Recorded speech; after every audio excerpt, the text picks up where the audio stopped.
urusan admin Duk di Tegal terapkan inovasi digital. Ada skema prioritas pengembangan koperasi, pertanian, dan pariwisata. Perlu monitoring maksimal terhadap BUMD keuangan.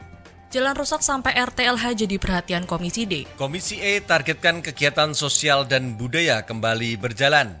Hai Dulur Jateng, apa kabar hari ini? Selama beberapa menit ke depan, Parlemen Inframe akan menemani Anda dengan rangkaian informasi kegiatan DPRD Provinsi Jawa Tengah bersama saya Priscilla Chandra. Dan saya Renaldo Eka, dan inilah Parlemen Inframe selengkapnya.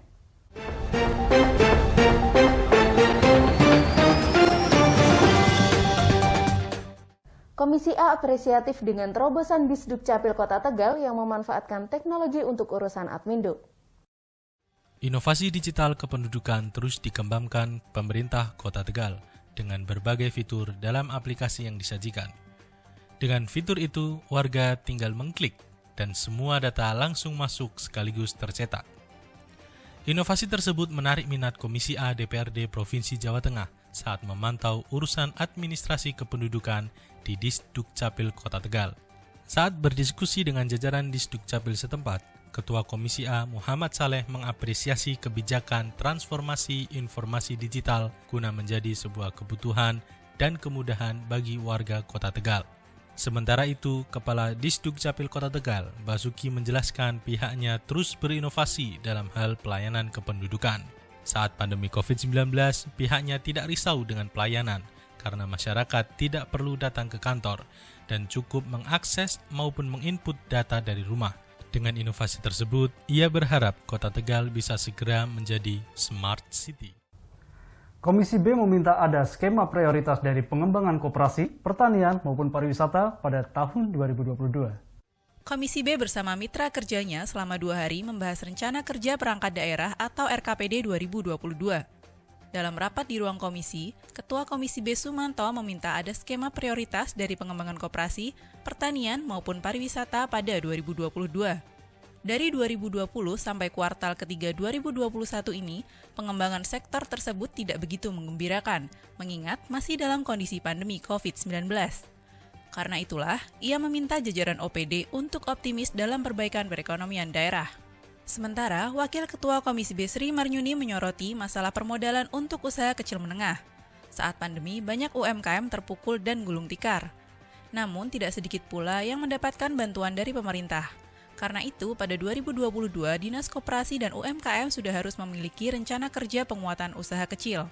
Sumanto selanjutnya meminta ada inovasi di sektor pertanian, peternakan, dan perkebunan dalam upaya mendorong pendapatan asli daerah atau PAD. Dalam rapat pembahasan RKPD 2022, Komisi C mendesak perlu dilakukan monitoring kepada kinerja BUMD. Dalam rapat pembahasan Rencana Kerja Perangkat Daerah atau RKPD 2022, Komisi C mendesak perlu dilakukan monitoring kepada kinerja BUMD. Disampaikan anggota Komisi C Agung Budi Margono, perlunya monitoring dilakukan supaya bisa meningkatkan kualitas BUMD ke depan. Menurutnya, kinerja BUMD bukanlah hanya soal pendapatan daerah saja, namun juga difungsikan untuk menggerakkan ekonomi masyarakat. Anggota Komisi C lainnya Zainuddin menyarankan kinerja BUMD perlu diaudit secara keseluruhan. Ia melihat masih banyak BUMD di sektor keuangan yang belum sehat secara finansial. Menanggapi masalah itu, Kepala Biro Perekonomian Seda Provinsi Jateng, Edi Sulistyo Bramantio mengakui pengelolaan BUMD perlu segera dilakukan inovasi dengan pengembangan teknologi informasi. Dengan begitu bisa memacu peningkatan kinerja keuangan untuk memberikan kontribusi terhadap PAD. Bahkan pada 2022 akan dilakukan efisiensi pembiayaan modal ke seluruh BUMD keuangan. Prioritas skala usaha lebih difokuskan dan mendorong sejumlah terobosan. Dalam pembahasan RKPD 2022, Komisi D menargetkan kepada dinas terkait untuk bisa mengurangi jumlah rumah tidak layak huni. Permasalahan sosial seperti masih banyaknya rumah tidak layak huni di Jawa Tengah memancing perhatian Komisi D. Dalam pembahasan Rencana Kerja Pemerintah Daerah atau RKPD 2022, Komisi D menargetkan kepada Dinas Perumahan Rakyat dan Kawasan Pemukiman untuk bisa mengurangi jumlah rumah tidak layak huni. Ketua Komisi D Alwin Basri menggarisbawahi program yang akan direncanakan harus sejalan dengan percepatan pertumbuhan ekonomi dan penurunan angka kemiskinan. Sementara, Wakil Ketua Komisi D Hadi Santoso menyampaikan, Pihaknya tengah memberi intervensi kepada pemerintah provinsi dalam mengatasi masalah kemiskinan.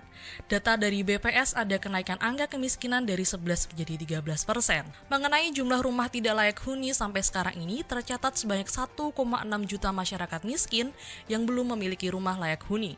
Karena itulah, pada 2022 setidaknya ada 11.000 rumah tidak layak huni untuk segera diperbaiki. Nah, yang kedua ini adalah perkim. Nah, pemukiman, dinas pemukiman ini butuh lagi. RPLH kita udah berkali-kali kalau mau memberi bantuan rumah tidak layak huni itu kalau satu desa jangan 3. Jadinya satu desa itu nanti kan kalau banyak misalnya 10 atau 20 itu bisa menurunkan kemiskinan. Ini sudah berkali-kali dari tahun 2018 kalau satu desa 3 itu kemiskinannya tetap, maka mungkin sekarang naik kan gitu.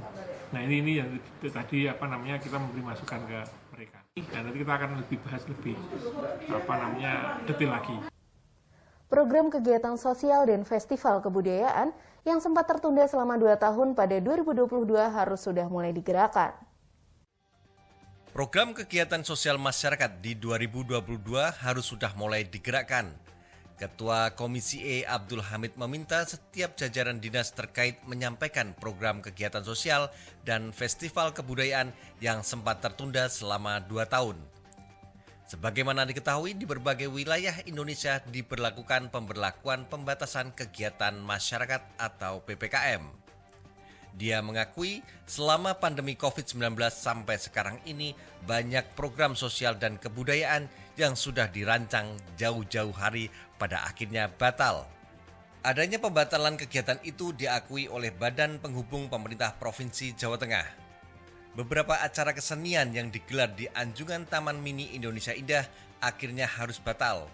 Namun demikian pihaknya tidak patah semangat dengan imbas kebijakan pemerintah. Pertunjukan dilakukan via virtual melalui kanal media sosial YouTube.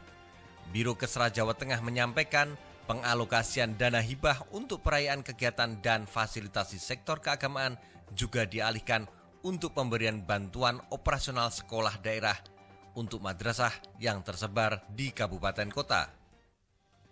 Sementara untuk masalah kesehatan, anggota Komisi E Joko Purnomo meminta peran serta RSUD dan Rumah Sakit Jiwa Daerah untuk bisa melibatkan legislatif dan ahli kesehatan untuk membuat skema program dialog interaktif dengan perwakilan organisasi masyarakat.